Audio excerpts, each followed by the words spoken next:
Hey everyone, and welcome to a deep dive that I think you're going to find really fascinating. Yeah, this should be a good one. We are going to be diving into the psychology of persuasion. It's a really interesting topic. It is, and to guide us, we're using Robert Cialdini's Influence, Science and Practice. Oh, it's a classic. It is a classic, and by the end of this deep dive, you will understand the subtle triggers that make people say yes. That's the goal. Even the stuff we often miss in everyday life. Yes, exactly. Not only will you become a more persuasive communicator, but you'll also be more savvy about when these tactics are being used on you. You'll be able to spot them from a mile away. Exactly. So, What Cialdini does so well is he takes all this complex research and shows how these principles play out in the real world. oh, absolutely, like in everyday life. Yeah, in our everyday interactions, but also like Oh, yeah, in business and politics. for sure. Really gives you a new lens to see the world through. Okay, so let's jump right in. One of Cialdini's core ideas is that humans have these automatic response patterns. Oh yeah, like mental shortcuts. Yeah, and these shortcuts can be exploited. Totally, they can. It reminds me of that example of the mother turkey, Oh yeah. who will nurture anything that makes the right cheap sound. Even if it's a stuffed predator. Yeah, even a stuffed predator. It's amazing. So, are we humans really that different from that turkey? I mean, we like to think we're more sophisticated, but Right. we have these shortcuts too. So we have cheap buttons Yeah. that make us do things without realizing why. Well, yeah, because they bypass our rational thinking. So what are some of the big ones? One of the most powerful is reciprocity, this idea of give and take. Okay. But does a free Coke really make someone more likely to buy raffle tickets? It does. It actually works. Really? Yeah, and it's not just about material things. No. Okay. Even concessions can trigger reciprocity. Concessions like, Like if someone lowers a price, you feel obligated to concede in return, oh, interesting. even if that initial offer was ridiculous. So you're saying if I start by asking for something crazy and then back down, Exactly. the other person is more likely to agree to my real request. It's a classic negotiation tactic. Is that what happened with the Watergate break-in? That's what Cialdini argues. Wow. The initial plan was so over the top that the scaled-back versions seemed reasonable. That's a pretty high-stakes example. It is. So we need to be aware of when someone's giving us something or making a concession, Absolutely. because it might be a tactic to get us to do something in return. Right. It's all about understanding the game. It is. Okay, so what else? Another powerful principle is commitment and consistency. Okay. We have this deep desire to be consistent with our past actions, Yeah, I guess so. even if the initial reason for the commitment is gone. This makes me think of those toy companies that create artificial scarcity before Christmas. Oh, yeah, they're masters at this. Parents promise their kids a toy that's sold out, and then after Christmas, when the toy is available again, they feel obligated to buy it. Precisely. And the more public and effortful the commitment, the stronger its hold on us. Like hazing rituals. Exactly. They increase group loyalty because of the hardship involved. It's fascinating, isn't it? It is so, even a small, insignificant commitment Right. can be used to leverage larger actions later on. That's the idea. Wow, that's kind of scary, It can be. but fascinating. Yeah, definitely. Okay, so what's next? Well, this leads us to social proof. Okay, what is that? We look to others, especially similar others, to figure out how to behave. It's like when you're at a fancy dinner and you have no idea which fork to use. Exactly. You just watch everyone else. You look for those social cues. It's a shortcut to figure out what's correct. Precisely. But social proof can have serious consequences, too. Oh, like how? Think about marketing companies. Nice. They use testimonials and reviews Yeah, because we're more likely to buy something if we see other people have liked it. makes sense. But aren't there times when following the crowd can be dangerous? Absolutely. There are times when it can backfire.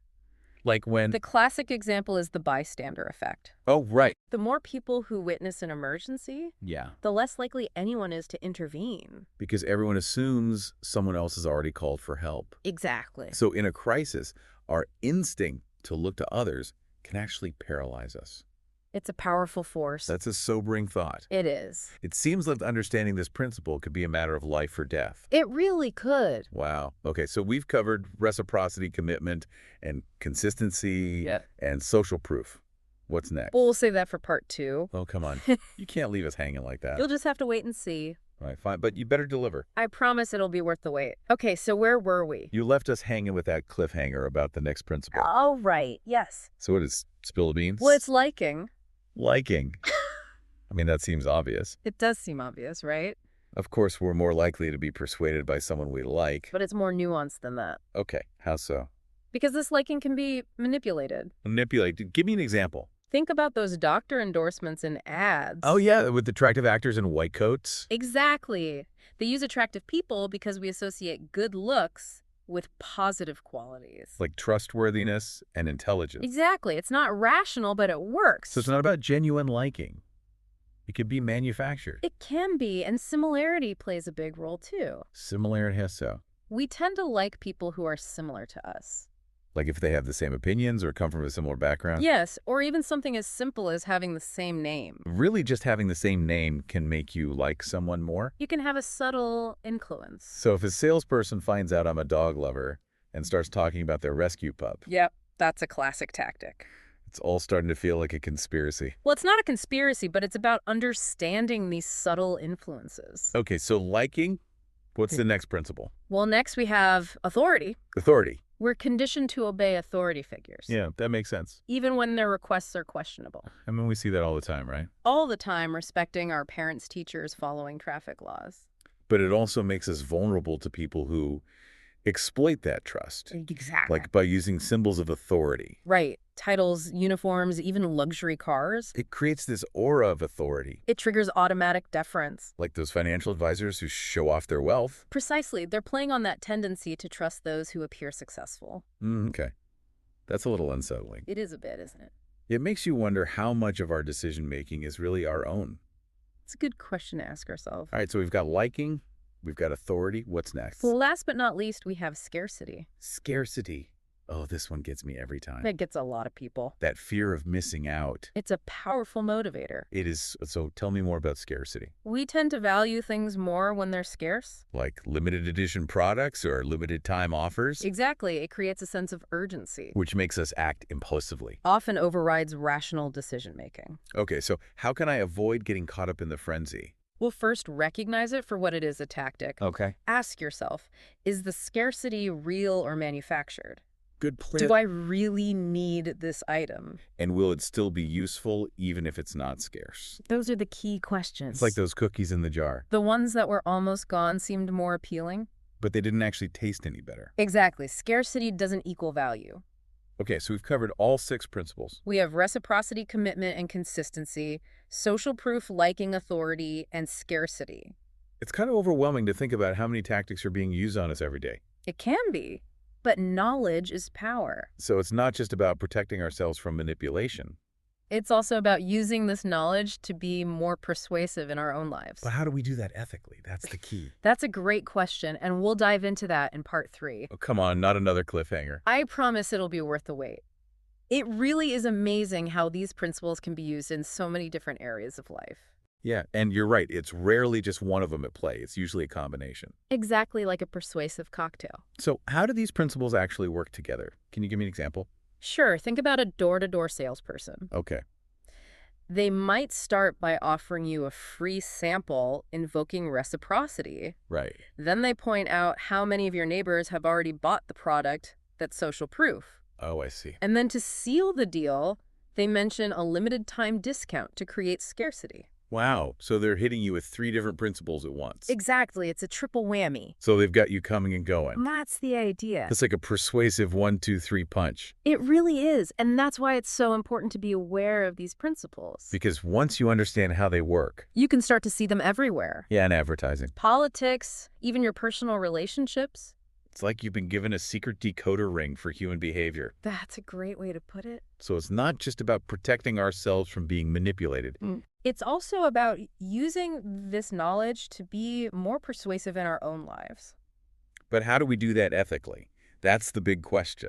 It's all about using these principles with integrity and respect for others. Okay, can you give me a specific example? Let's say you're trying to get your team to buy into a new project. Okay.